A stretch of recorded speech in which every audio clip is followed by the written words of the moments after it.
조민선 채널에 오신 여러분 안녕하세요. 조민진입니다. 이번 영상에서는 글쓰기에 대한 얘기를 해보겠습니다. 굳이 작가가 아니더라도 글을 쓴다는 건 기본적으로 나를 돌아보고 나를 지금의 자리에서 한 발짝 더 진전시키는 아주 좋은 방편이거든요. 그리고 순간을 기록하는 것이고 기억을 저장하는 행위입니다.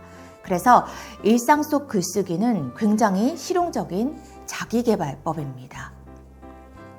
예술성 높은 문학작품을 위한 글쓰기 방법이 아니라 누구나 하루하루 자신의 성장을 기록하고 관찰할 수 있는 일상적인 글쓰기에 관한 제 나름의 생각, 그리고 구체적이고 쉬운 실천법을 말씀드리겠습니다.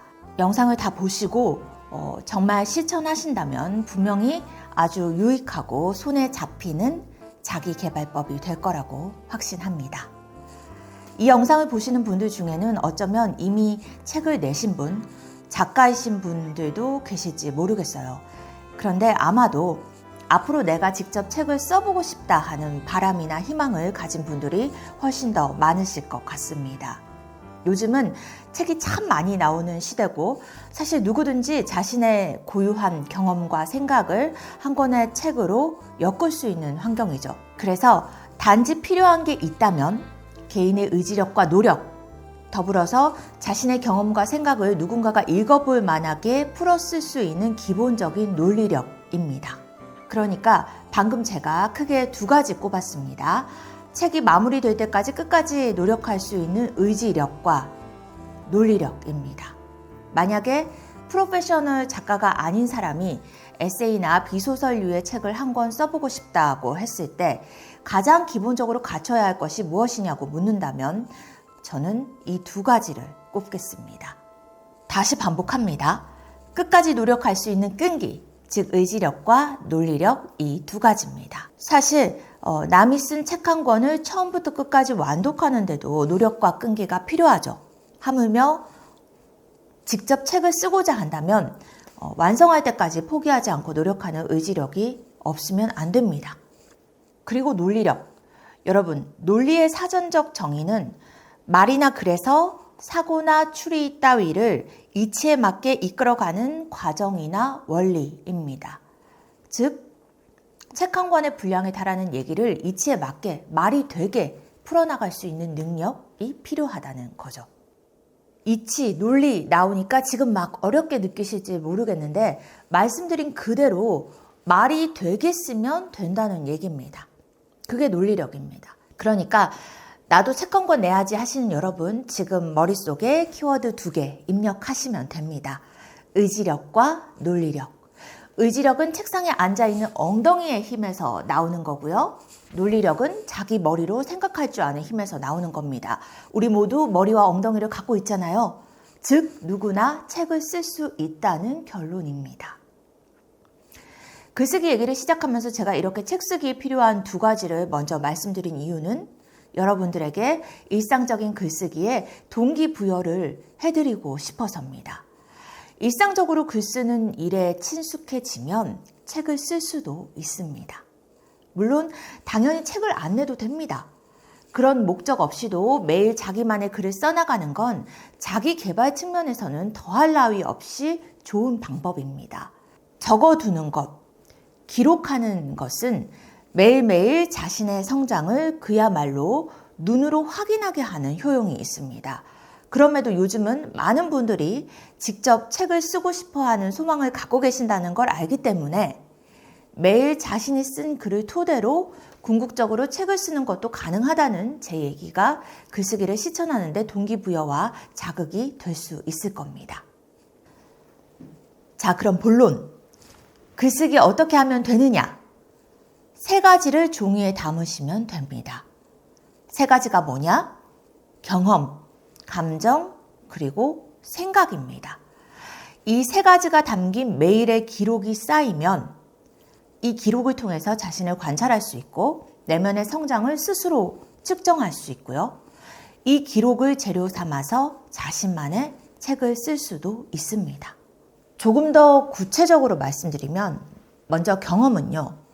그야말로 그날 있었던 크고 작은 일이었을 수도 있고 읽은 책의 내용일 수도 있습니다. 그러니까 자신이 경험한 혹은 체득하거나 습득한 팩트, 지식, 정보 등이 그날의 경험이 됩니다.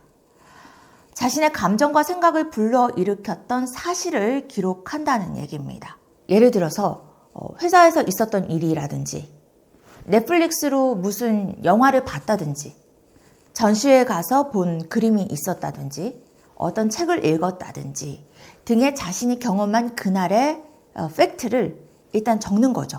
그리고 그 팩트에 대한 자신의 감정이 있을 겁니다. 아주 단순하게는 좋았다, 싫었다, 기뻤다, 슬펐다, 지루했다, 심란했다. 여러분, 감정, 기분이라는 건 그야말로 시시각각 바뀌는 거죠. 영원하지 않기 때문에 장기 보관하려면 기록해야 합니다. 그리고 가장 중요한 것, 자신의 생각을 쓰는 겁니다. 스스로 생각할 줄 알아야 앞서 제가 책 쓰는데 꼭 필요하다고 말씀드렸던 논리력이 생기는 겁니다. 혹시 지금 수학, 과학 이런 거 떠올리시는 거 아니시죠? 그게 아니고 스스로 생각하는 데서 비롯되는 논리력은 말이 되게 자신을 풀어서 설명할 수 있는 능력입니다. 이 능력을 갖기 위해서 우리는 경험과 감정에서 비롯된 그날의 결론, 즉 생각하는 연습을 해야 합니다. 예컨대 이런 겁니다. 아주 유치하고 쉬운 예를 들게요. 회사에서 상사한테 깨졌다. 이건 경험이죠. 그럼 감정은 너무 자존심이 상한다. 그럼 생각은요? 이럴 수 있습니다. 이런 대목에서 내가 잘못한 것 같긴 하지만 그렇다고 그게 상사가 나를 그렇게까지 깰 이유는 아니었다고 생각한다. 혹은 반대로 오늘은 정말 깨질만 했다. 이런 대목을 개선해서 오늘의 실수를 빨리 메이크업해야지. 이런 생각들이 그날의 경험과 감정에서 비롯된 결론입니다. 다시 말해 글의 주제입니다. 여러분, 그러면 이렇게 놓고 보면 경험, 감정, 생각 중에 굳이 따지자면 글쓰기에서 뭐가 제일 중요할까요? 그렇습니다. 마지막, 자신의 생각이 가장 중요합니다. 나의 생각이 들어가야 나의 글입니다. 쇼펜하우어가 문장론이라는 책에서 이렇게 말했습니다. 누구나 책을 읽을 수 있고 누구나 공부할 수 있지만 누구나 이를 통해서 사색할 수 있는 것은 아니다. 그저 많이 읽는 게 중요한 게 아니라 읽고 생각할 줄 아는 힘이 무엇보다 중요하다는 걸 강조한 겁니다.